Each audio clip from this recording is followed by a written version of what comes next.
So there's a rumor going around that Microsoft and ASUS wanted to further subsidize the price of the ROG Xbox Ally, and we've discussed the price in our previous videos. I'm your old pal Blaze2K. Please consider liking and subscribing and clicking the bell icon if you love handheld gaming, love the Xbox ROG Ally, want to stay up to date and get news on your homepage every day, multiple times a day, and check the links down below to buy your Xbox ROG Ally.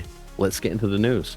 So yeah, they obviously couldn't do it for whatever reason. The price ended up coming out at around $1,000, and I think for what you got for $1,000, I thought it was a little bit steep. Now blame tariffs if you want to blame tariffs, blame inflation, just blame the cost of the APU, the new Z2 Extreme, because let's be honest, the AMD APU is a little bit pricey, so that plays a big part in the price. But for that, we didn't get an OLED, we didn't get an 8.8 inch screen or an 8+ inch screen for the Xbox Ally.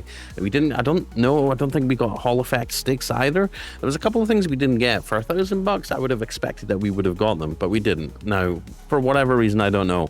But obviously, apparently, according to Xbox and ASUS, they actually thought the price was a little bit steep themselves, and they wanted to subsidize it to make it more affordable and make it more successful, right? Because as Phil Spencer said himself, we're in the quote, we're not growing the market with $1,000 consoles.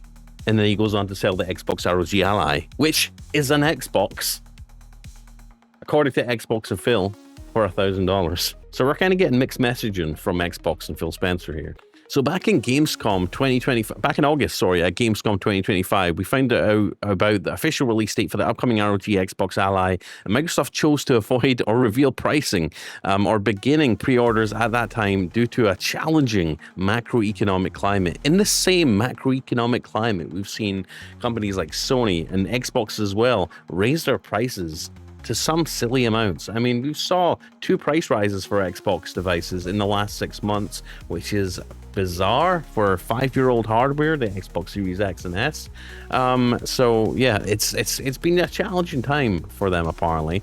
Now, this decision was seemingly made at the last minute, and that led to Best Buy accidentally leaking prices for the US market, and it was suggested obviously the Xbox Ally would cost $549.99 and the Ally X would cost $899.99. And honestly, when we first started getting the leaks and the details about that ROG Xbox Ally, I honestly thought like $899 was a little bit pricey for what you got, right? This isn't a smartphone. This thing can't take calls, can't do your email. I mean, sure, it can do your email and everything, but it's not like by your side all the time like a smartphone is, and you're not responding to email using a million different apps, right, that you use.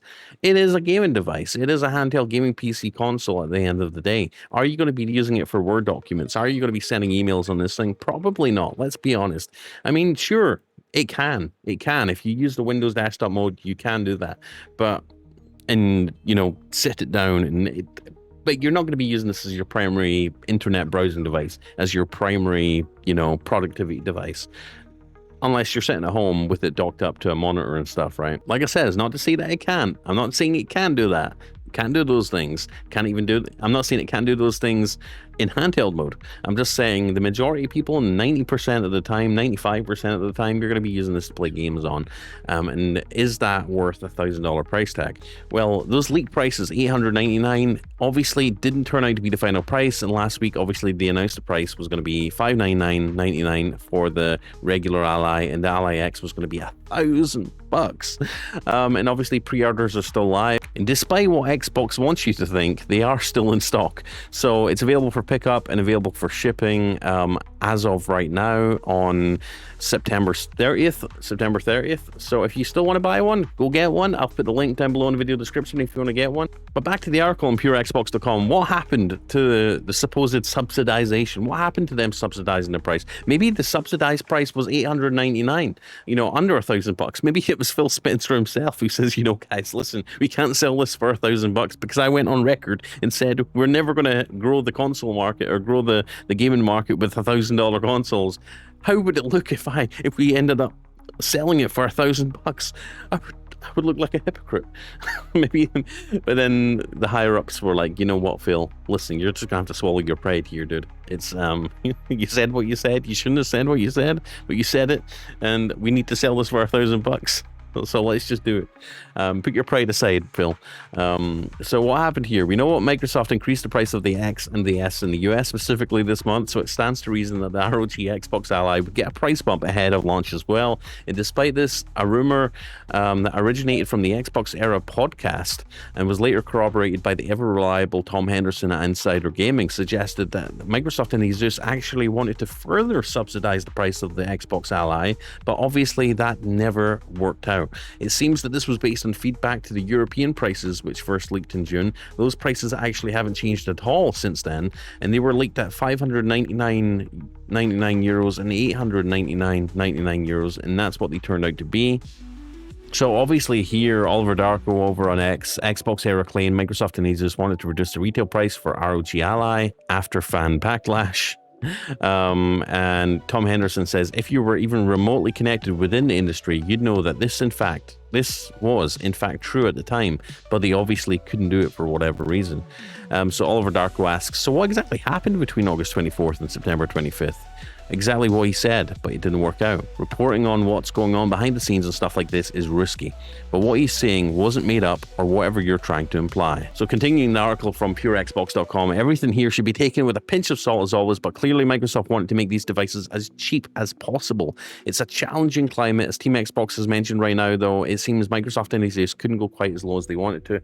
Nevertheless, these look set to be amazing handhelds when they arrive on October 16th. If you haven't yet, go watch the unboxing of the Xbox ROG Ally on my channel. Link, I'll try put it in the link in the description or down below in the comment section, but just go on my channel page. It's a thumbnail that says unboxing with the Xbox ROG Ally underneath it. You should be able to find it. But yeah, go check out the unboxing. And if you're curious, like you're on the fence about what handheld to get this year, obviously the two mainstream, I shouldn't put up two hands with two.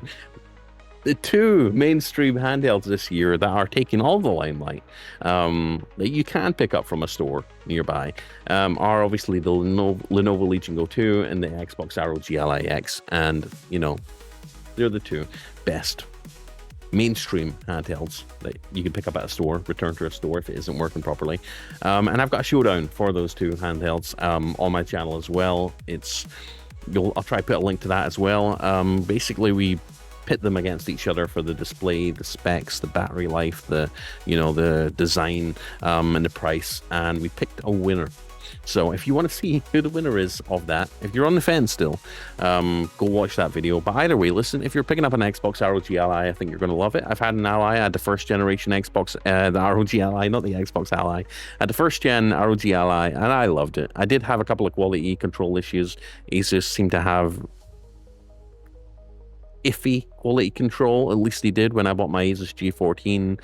We bought another G14, bought the Ally, and in just about every case we had to return it to Best Buy for a replacement for some reason, one or another. I don't know if that's improved yet or not, but hopefully, fingers crossed, it has. And if you get your Xbox ROG Ally, hopefully it is perfect, because ASUS are just really good at making devices, right? Anyways, I'm Blaze2K. Like, subscribe, click the bell icon. I'll see you in the next video. Please subscribe. Please subscribe. Please subscribe. Please subscribe. It'd be really cool and help us get to 100K. And just get our hands on all these physical handhelds, because there's so many handhelds coming out all the time, and I'd love to have my hands on them and do proper physical reviews of them. Anyways, I love you. I appreciate you, and I'll see you in the next one. Bye.